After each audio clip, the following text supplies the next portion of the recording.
ملک پاکستان کے اندر انصاف کیوں نہیں؟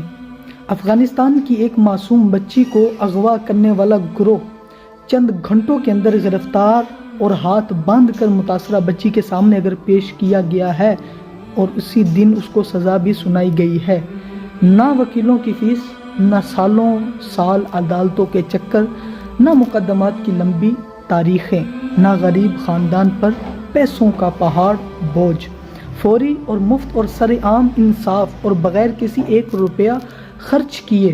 یہ صرف نظام کی بات نہیں، یہ ادارے کی بات نہیں، ہم ٹیکنالوجی کی طرف جا رہے ہیں۔ عدالتیں، تھانے اور لمبی لمبی فائلوں کے پیچھے چھپ جاتے ہیں۔ اصل مسئلہ یہ ہے کہ نیت ہمیں بدلنی چاہیے، نظام کی فائل بدلنے کی ضرورت نہیں۔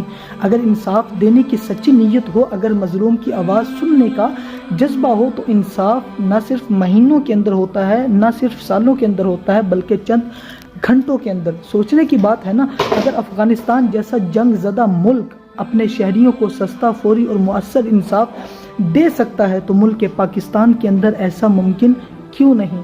ہمیں اداروں کو بدلنے کی ضرورت نہیں، بلکہ ہمیں اپنے آپ کو، خود کو بدلنے کی ضرورت ہے۔